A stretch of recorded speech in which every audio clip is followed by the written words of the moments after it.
Hey friends, it's Rosalind. Welcome back to our gardens and our tiny farm. It is the last few days in February and the snow has melted away. It's warmed up a little bit. It feels like a weight has been lifted. I'm sure if you're experiencing a little bit of spring right now, you are feeling the same way. But we are going to be doing some fun things in the gardens together today. We're going to be cutting, or I should say pruning back the clematis out in the cut flower garden. And out in the herb garden by the chicken coop, we want to extend that garden this year because I want to grow a lot more herbs for us to use in our foods as well as in cut flower arrangements. So we are going to be drawing the outline for that, and I'll be going over the plans that we have for the herb garden. And then we are going to be starting some exciting flowers, some cut flowers from seed. So make yourself something cozy to drink and let's get started. Late winter is when I prune my summer blooming clematis back to about 18 inches tall to where there's healthy buds. This helps the plant bloom more vigorously in the summer. When you prune in late winter, it's just before the new growth begins. Remove anything that looks dead or any weak stems. Also, by pruning back your clematis, it prevents the plant from developing bare bases with flowers only at the top. If you don't prune summer blooming or group 3 clematis, you'll end up with a tangled mess of old and new growth with flowers appearing only on some of the plant. Trust me, I know this from experience. Now, if you have a group 1 clematis which blooms in early spring, you'll want to prune after the plant has finished blooming, and you'll also want to avoid heavy pruning so you don't risk losing next year's flowers. When you purchase a clematis from the garden center, it will tell you which pruning group your clematis is on the tag. Group 2 clematis blooms in spring and summer. It should also be pruned in late winter, removing anything damaged and prune it back to a healthy set of buds. And here is the after. You can see that all of these have, they look green. So all of these stems will definitely be growing up, flowering, and the other side looks just the same way. I like to train it up the trellis once it starts growing and up over the fence. Every spring I have to retrain them, but that is what they look like, and then they will just completely envelop this trellis again this summer.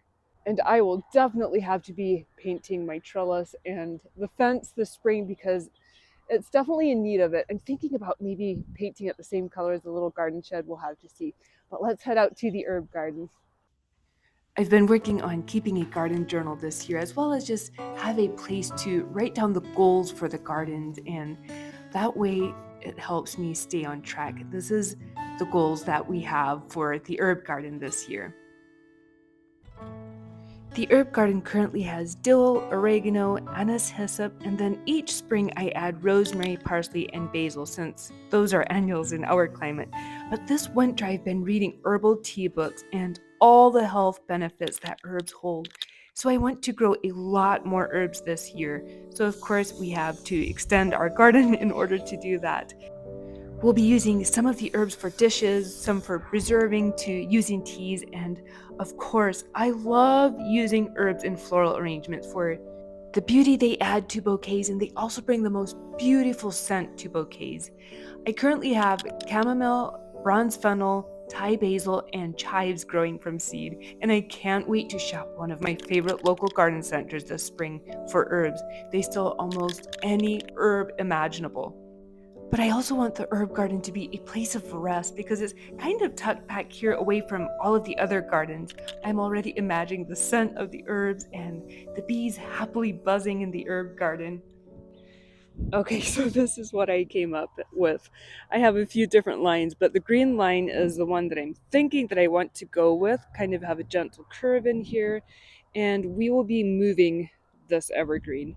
But then I have like stepping stones into the garden coming from over here, from this pathway. Then we'll have some stepping stones coming right through here, but I want to live with it for about a week and see if this is actually what we'll be going with. But this is just kind of to give an idea and kind of to give an outline. Last October, I shared a video of how I saved seeds from my dahlia plants.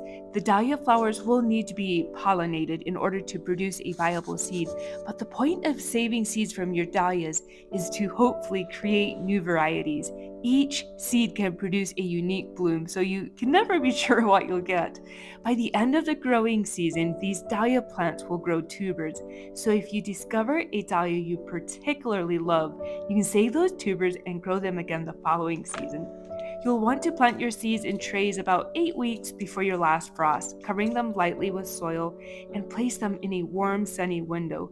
After you're no longer expecting frost and the weather has warmed up, you can transplant these seedlings into your garden.